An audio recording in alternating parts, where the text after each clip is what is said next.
and you're listening to JM and the AM, and we're kicking off our official Nisan Chesed campaign this morning. Our chairman, of course, is Steve Adelsberg. We did invite Chairman Ralph here, but he had an appointment this morning, was not able to make it, but Steve Adelsberg is here to help me remind everybody about the upcoming holiday, which begins, believe it or not, 3 weeks from tonight.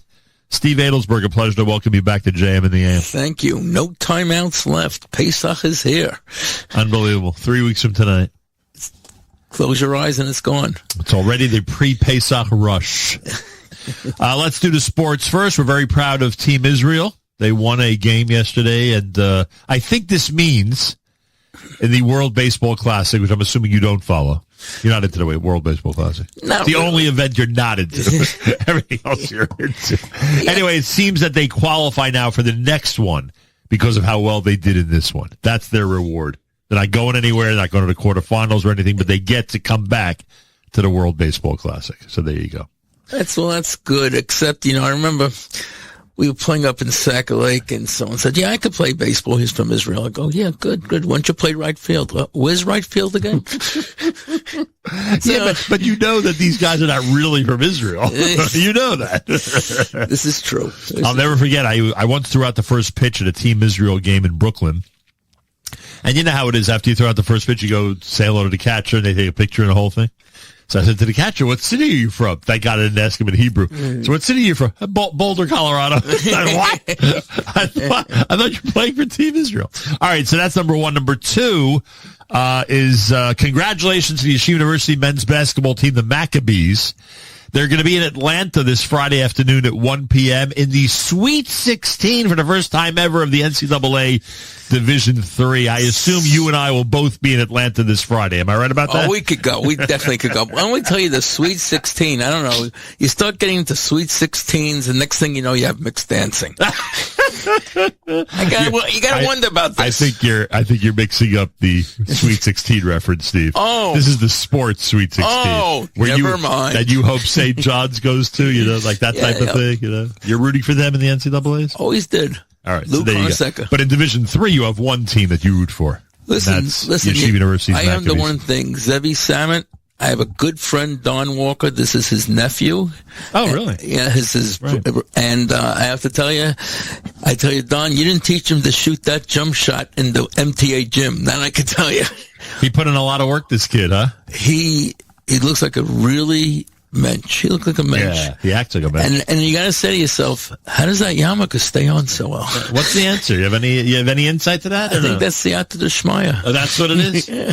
I thought you were going to start a whole investigation. Anyway, Zevi Samet's yarmulke does stay on during the game, and he also scores a bucket load or a boatload of points. He has his mechanics down. When he got his mechanics, it's almost automatic. Yeah, it's Adelsberg-esque. It's Adelsberg-esque, right?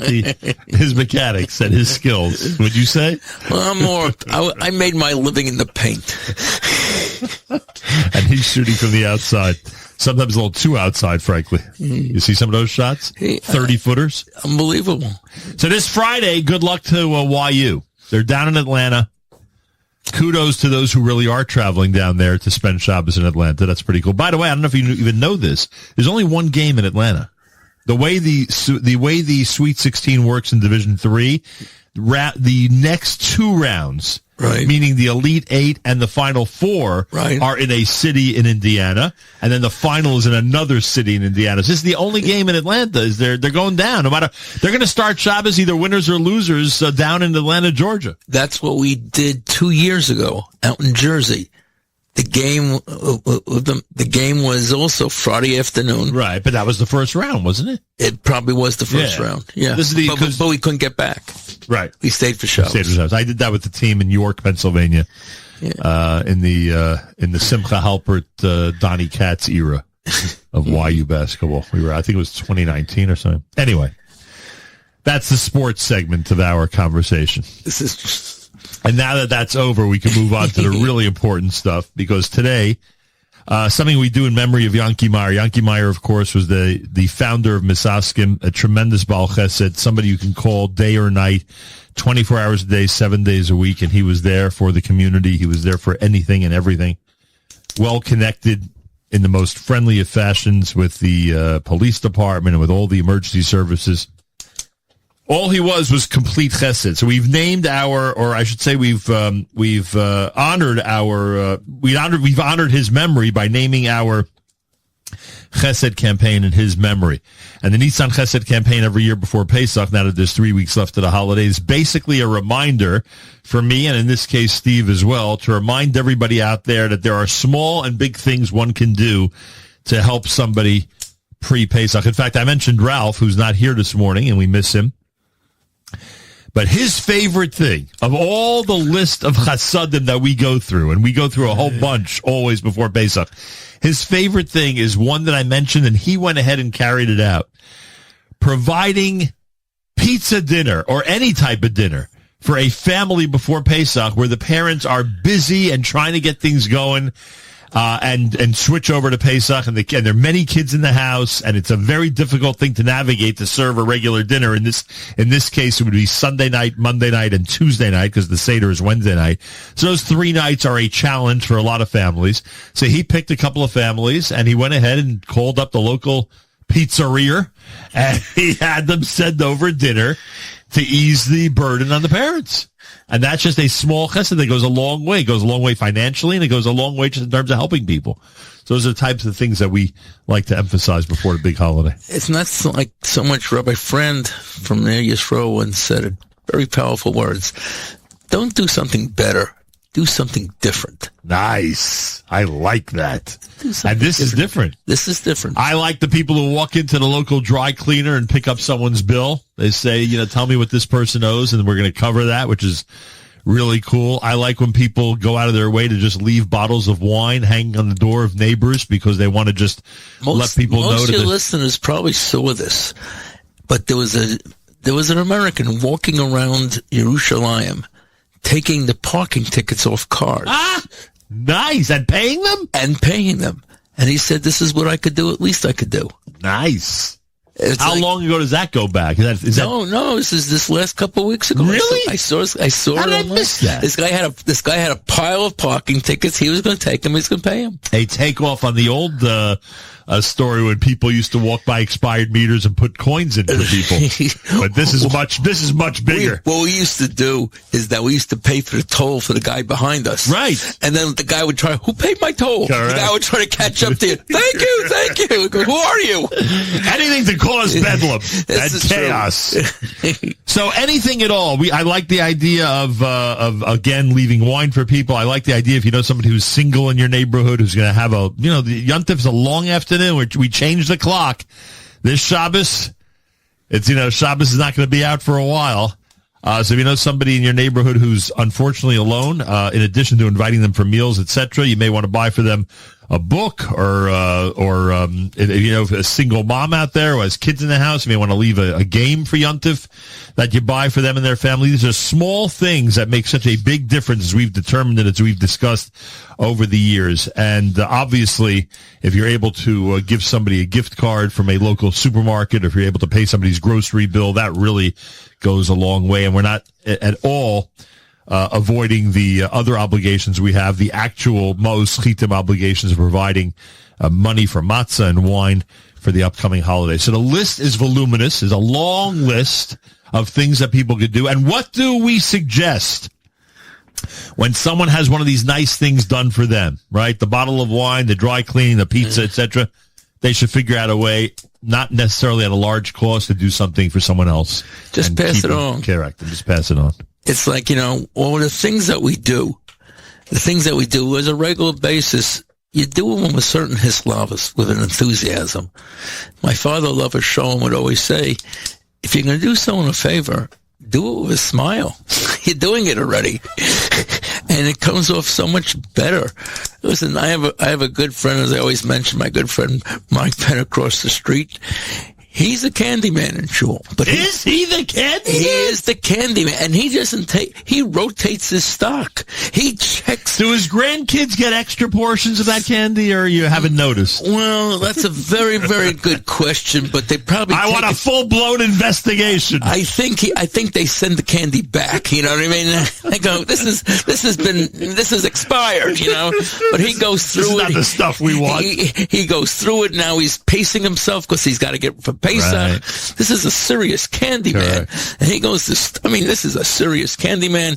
His wife, Joan, wishes that he would take his, whatever, seriously. But that's a different story. But then it's really doing something better or just doing something different, but doing it with a certain enthusiasm that the person who you're doing it for sees why you're doing it. I like people who, when they're giving somebody a ride and the person says, yeah, you can just drop me off over here, and they go, no, I'm going to the final destination. For door-to-door service. So I'm doing a chesed already. I'm going to do it right. I'll give you door-to-door, so I'm not going to leave you at the block and you have to walk in. Well, that's a good question. When you're what age do you have to make sure they don't get into the house anymore?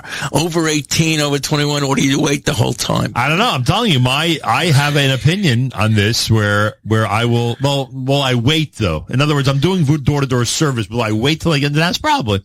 I'll probably wait till I get into the house, no matter what age they are. I like that. This is where you're Nachum Segal. Yeah, I don't know about that, but I don't know. It's sort of like, I'm paranoid that, God forbid, if something goes wrong, I'm the last person who saw them. You know what I mean?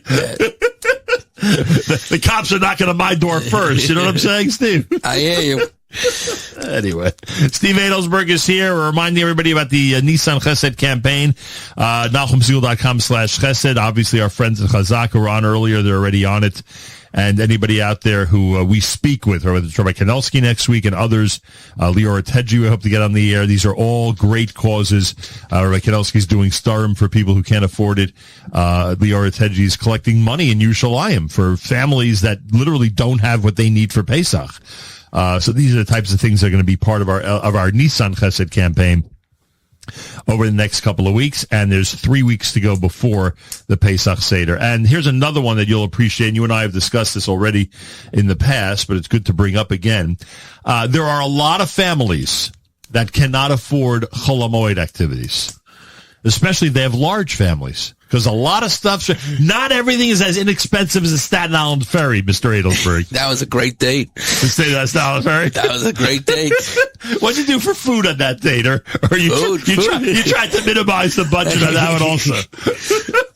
Because once you've done the free ride, you're like, what am I going to waste time? I'm going to waste money now on a full-blown meal? I was so excited. I was only paying a nickel for the ride. But now it's free. That back then it wasn't. Right, that's probably the only thing that's gone down. Think about it. Correct. Because at one time, I think after it was a nickel, it went to a quarter, and then at some point it just became a free service. So, not everything is as inexpensive as a Staten Island ferry. A lot of people out there, they would love to take their kids to Six Flags. They would love to take their kids. Not only that, I remember my Rav, Rabbi Pluchuk, was in our shul, and someone asked him, you used to do a program. Are you going? Are you going to meaning a Pesach program? He goes, no, I have to be in my shul because he says I want to be the people who don't go away. Right. And sometimes you want to show them that, hey, it happens to be when you stay home for Pesach and you stay in your shul, it's very relaxing. Have you done it? Yes. So you've been home and you've been home. Right. Well, meaning you've been home in Brooklyn and you've been home in Israel. It was a couple of years we couldn't go away because of COVID. Now, as I say, we're a little challenged to get to Israel for Pesach. Right. Not challenged. You don't know what's going to be. Right. The skies are not open. The skies are not safe. There's going to be tourists will not be going. Yeah. So that's going to be a problem. But one thing I want to say. Those of you who are in Israel now and can't get a flight out, or those of you who, one thing, do not say you're stuck in Israel. Not allowed to say that. That is, we were stuck in Germany. We were stuck in Europe. We were stuck in Russia. We're not stuck a Jew is never stuck in Israel. Correct. And I would hope people would use different language for that. Yeah. All right. So what do we do? What do we suggest?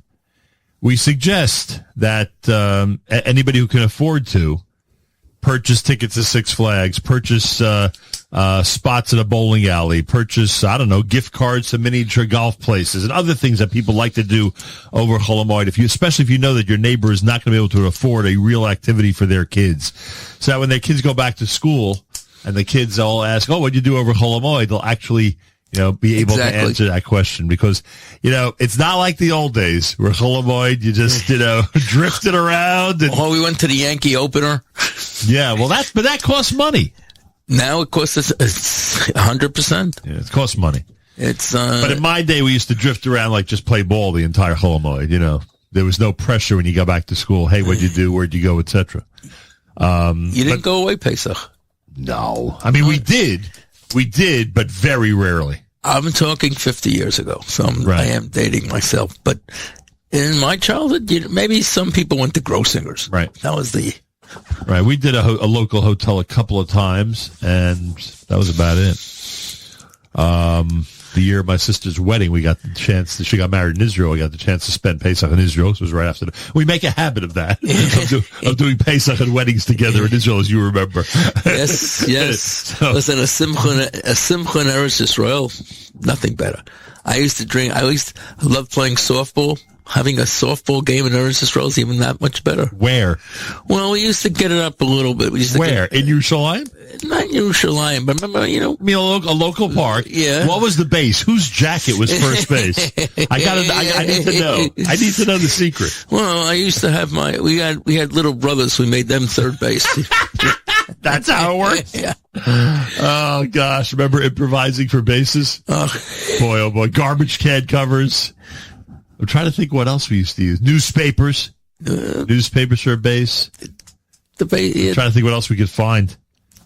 But that was about it. Anyway, so that's the story. Now, you did thank God have the good luck of being in Israel right before all this started. Yes. The name of the city you were in up north was? No, what was the name of that? Neve Tzuf. Neve Tzuf. Further north than any of us think. I mean, it's... Yeah, and we were also in Kiryat Shmona. Wow, you did not go to... We went with I go with Rav Goldville. Yeah. Going to Kiryat Shmona where the people were just starting to come back. And this hurt. And... in the last month or two they started to come back? They started to come back before it was down to 30% had to come back. Right. So now we don't know what the story is, so to speak. And it's rough up north. It's basically... They do what they have to do. I was in Hoshaya also 2 weeks ago. Also near the Lebanon border? It's in the Galil. It's right next to Tzipori. Oh. And they call it Tzipori because it's a beautiful bird's eye view. There you go. There you go. And there was Shabbos there? Shabbos there. Yeah. If you want to know a place anywhere, you got to spend Shabbos there. Right. And you learn. And you see that the hero in Eretz Yisrael is a normal Joe who's a regular guy who's just doing his job the way he's supposed to do it. And of course, they're writing checks that we can't cover. As you always say. They're writing checks that we can't cover. And it's something, I said, I came into the country 2-3 weeks ago, and I'm a little bit of a wise guy. I don't know. So I go up to the gentleman who's at the passports, right. And he said, what's the purpose of your trip? And I say, Kiani Yachol. And he looks at me, what? Kiani Yachol, because I can, and my grandfather couldn't. And he says to me, what are you, a Weisenheimer? He said that? Call me a Weisenheimer. I don't know if I would start up with the passport guys. So I admire you. I said, hold it. You're asking a Jew why he's coming to Israel? And he doesn't give you that answer? Come on. That's the answer. That is the answer. And that's what we have to thank who are holding the country for us. Everyone. Yeah. Just to be there. And that's why it's a challenge for those who are, not able to leave right now, but keep things in perspective. A lot of us have to keep things in perspective right now. And that's one of the things. It's funny. I have my next door neighbors by me in my office. The building next door, good clients, great guys. They're Greek, and it's just very funny when Greece had their problems. Right. They called me in as an accountant to say, "Hey, what do we have to do to get the money away? We're worried." Right. I said, and I looked, and I said, this is the difference. You guys are good guys. Don't get me wrong, but your country, Greece, is in trouble. You're pulling out. Yep. when our country gets in trouble, that's when we started up. Yeah, the only rescue missions that take place to get people back to Israel, back into a war zone. Yeah. Exactly. Cool. Before we break for a second, a word about the Chesed campaign. You want to encourage people to just think of unique ideas and help out neighbors and friends that it's so might be easy. in need? Go to the person in your shul who no one goes to. Right. Who sits in the back. Maybe he's not married. We call him the word miskain. Hey, just have to say Boker Tov. Just have to say Good Shabbos. I have the ability. I walk to Flatbush every Shabbos, and I didn't walk. And in New York City, people don't say Good Shabbos to each other. It's like, come on, we're New York. We don't do that here. But you say Shabbat Shalom. I mean, you've got a lengthy walk. I would hope some people do say Good Shabbos to you. They look at me back. They look at me back. Okay, but it's it's like we're all in our own world. Right. We're all in our own. Get out of your world and get into someone else's.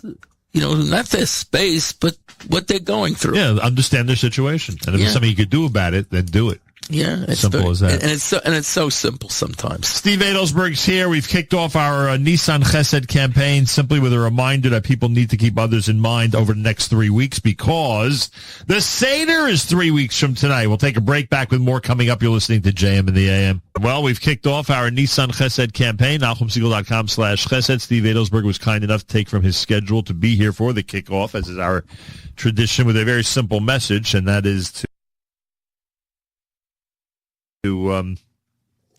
make sure to look out for those in need in your community, in your synagogue. Speak to your rabbi. Very often your rabbi will tell you, say, I want to buy a $500 gift card and give it to somebody in the shul who needs it. Your rabbi will know, right? If you went to your rabbi, he'll tell you who to give it to. He knows who to give it to. And if not? And that's a great idea, by the way. Slip a $500 gift card to a supermarket under someone's door. Boy, that'll change their week. We all know when you do something from somebody that no one knows about it, it's the best feeling you have. Yeah. You don't need a plaque. You don't even put your name in a journal. You're doing it because, hey, I can make a difference. Yeah. Sounds like you've been to a lot of dinners recently. If plaques and journals are the first thing on your mind. Sounds like you've been sitting in the crowd at one of those 800-seat get-togethers, Mr. Adelsberg. Oh, listen, that I can handle. I think we're getting calls by every high school kid. Are we going to drift into this topic? You and I agree about this, so we got to be careful. 100%. Let's just say that at Yeshiva Flatbush, they're not doing that. I could have, yes. That we could say, yes, definitively. Right. In general, the Yeshiva League is not doing it. In general, I could say the Rebbe from Beyond is not doing it either. He doesn't authorize that. It's like something, as I said to the Rosh Yeshiva, I have a very good friend, Reb Mendel Bromberg from Beit Talmud, right. And he's older in years already, but he schleps out to Los Angeles because he's got to go for the yeshiva. So a young man calls me from high school for a solicitation. I said, I'd like to talk to your Rosh Yeshiva. His Rosh Yeshiva calls me, and he tells me he did call me. And I said to him, listen, I don't think gave him my spiel. He understood it. He said, he punted, but he said, listen, I would have to go out to these places myself now in the yeshiva. And I am thinking of my friend who is closer to 80, and it's not easy for him to do, but he's not putting this burden onto his avreichim. So it's like, maybe as I say, as a chesed, you say so instead of having your children call like in school, you make phone calls. Yeah. If everyone out there is not 100% sure what Steve's referring to, it is the practice now that we see among many yeshivas of having their students. I'm talking about students who are below the age of 18. Yes. We're talking about teenagers and younger, who are given lists and asked to call to solicit for their crowdfunding campaign. And and both Steve and I are very outspoken about this, not for it at all. And a lot of people, by the way, even some of the rabbis are not for it, but, it's like a runaway train at this point. Exactly. And they tell me, especially in the lower schools, these kids get prizes for the money raised. Correct. and the kid who can raise. Right. I remember in our school we used to sell magazine subscriptions, and you get prizes, this kind of thing. I remember my father saying to me, "You don't sell it to any relatives, no clients, you're not making calls." Exactly. And it's look. I mean, we could debate this for with people who are on the other side of this issue from today till tomorrow, but there's just something very uncomfortable about it. It's as simple as that. Right. It feels very uncomfortable. When these kids call and they're being taught to become fundraisers. Right. And I'm using a very kind word for the term. Anyway, I'm not sure how we drifted into this. All I'm saying is that if you go to your rabbi of your synagogue, he will tell you who needs a $500 gift card, and you can literally leave it under their door. And obviously, Mos Chitim, rabbis collect cash, rabbis collect checks, and they distribute it to the poor. The list is endless. I mean, you're here today to help us kick off a chesed campaign. We could sit here for hours and hours thinking of ideas and reminding people of what they need to do before the big holiday of Pesach. Sending cases of wine.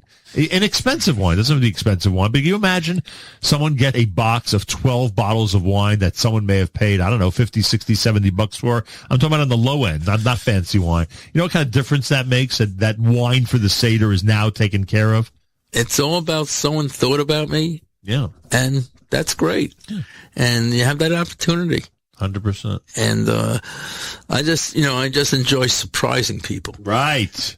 What's better than when you do something against the grain? I mean, people call me for tickets, and I laugh about it because when someone says, "Oh, you got extra tickets?" Yeah, the Yankees don't sell tickets. They call me up, Steve, get rid of some tickets for us. But when I give a soldier or someone who couldn't take his kid to a game, right? I mean, our memories is when our fathers took us to our first game, sure. Or give them that memory, and again, done quietly. Don't have to tell anyone. You don't need, as I said, you don't need your name brandished all over. It's just something that you will know it's done. HaKadosh Baruch Hu will know it's done, and more importantly, the person will not know who it's done from. Who used your tickets recently? Because you told us about, was it soldiers? Was it soldiers from Israel, right? So listen, they wanted what? See an NBA game? They love. I mean, now when I was in Israel, they had Avida, from Poland. They had a good game last night. Avida, right? So he was playing the All-Star game. Right. So all of Israel, the All-Star game was like 3:00 in the morning. They stayed up. They're always staying up for it. They go, "Are you staying up?" I go, "I really don't stay up for All-Star games. It's not my thing." But our people are proud. Very proud. We're proud people, and we know it, and that's we are together. Last Saturday night, the YU game started at 8:30, which means on the old time in Israel it was 3:30 in the morning, and there were people up there. I know it because I spoke to some of them. There were people up watching the game, so a lot of big pride, a lot of. That's why we can understand those who stayed up for the All-Star game in Israel to see Denny. Just the Americans, I don't think did it. The Americans, so. They were up for the YU game, but not for the All-Star game the week before. Steve Adelsberg and I want to remind everybody that there's an opportunity for one last point, Steve. We always say you got to give locally, right? You got to give locally first. Jerusalem and Israel, halachically, according to many, is considered local no matter where you live around the world. We all do feel that way. You know, and I know, that there are distributions in Israel. We always cite the ones that Leo Rateji is in charge of, 400 families every single week. And obviously Pesach, they double the amount of food and matzah and wine that has to be distributed. And we'll put her on the air, of course, in the next few days, no doubt, as part of our Chesed campaign. If someone has an opportunity to feed people in Israel in the next 3 weeks before Pesach, they should take the opportunity to do so. You know people in Israel. Your Rav knows people in Israel. And the organizations. Right. And a lot of them distribute it. And I have to say, we all know Yerushalayim is a poor city. Yeah. A lot of poor people in Yerushalayim. A lot of poor people. Always has been. That's been the history of Yerushalayim. And there's no shortage of organizations that give out food. No question. In Yerushalayim. No question. And it's something that could be done, because you have to remember that the parents buy all the new clothes, all the new shoes is born before Pesach. This is it for the whole year. That's another thing, by the way. It doesn't have to be a gift card to a supermarket. It can be a gift card to a shoe store. It can be a gift card to a suit store. Any of these things. Folks, hop on the bandwagon. Hop on the bandwagon in honor of our dear friend Ralph Rosenbaum. If you know of a rabbinic family or any family that's got a lot of kids, and they're not necessarily poor, they just, it's a burden. make sure to call your local eatery and have dinner delivered Sunday night, Monday night, and Tuesday night to a family, meaning before the Seder when they're turning things over for Pesach. Even the money is not going to make such a big difference. Just the thought and the fact they don't have to worry about it is going to make such a major difference. So in honor of the fact that Ralph does that, we're mentioning that on the air. What we're trying to do here, Nachum, make the world smaller. Yeah. Make the world a little smaller. And it gets that way. 100%. And this is the time of year to do it. So there you have it. Nisan Chesed campaign, NachumSegal.com/Chesed. It's in memory of Yankie Meyer, who was the founder of Misaskim and was Mr. Chesed and somebody we miss every single day. And those of you out there who follow us along, you'll see all the old Chesed conversations on that website, NachumSegal.com/Chesed. And, of course, a lot of them are going to be repeated over the next couple of weeks. People like Rabbi Kanelsky, Leo Rateji, and others are going to be joining us. And we're going to have an opportunity to, promote the fact that there are people in need who have to be taken care of before this upcoming Yontif.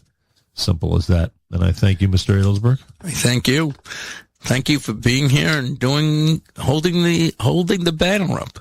Yeah, I'm trying my best to hold the banner up and remind people that there are a lot of people out there that are in great need. One of the things we have here in the United States of America, Mr. Adelsberg, we have a lap of luxury.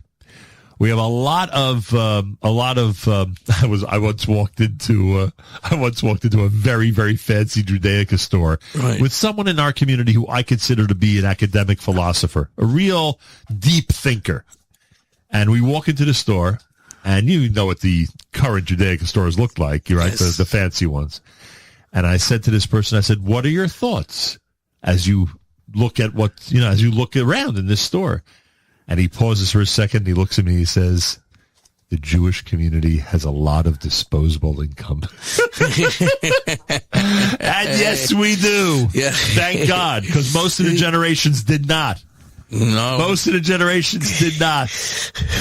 We're past the days where my parents would buy a newspaper 3 days a week because they couldn't afford to buy it every single day. I came to Flatbush once to visit a friend, and he got the Times every day. I thought it was the biggest thing in the world. Right. And delivered to the house. And I remember one time in a hotel with my father, for Shalom, I went to get something out of the minibar. I think that was like, oh my gosh! I think I gave him a heart condition. Oh my gosh! Oh my gosh! Minibar. That's actually hilarious. There you go. So some of this disposable income let's use for chesed and really positive purposes. Achenu b'Yisrael and Achim Achem, our brothers and sisters in Israel.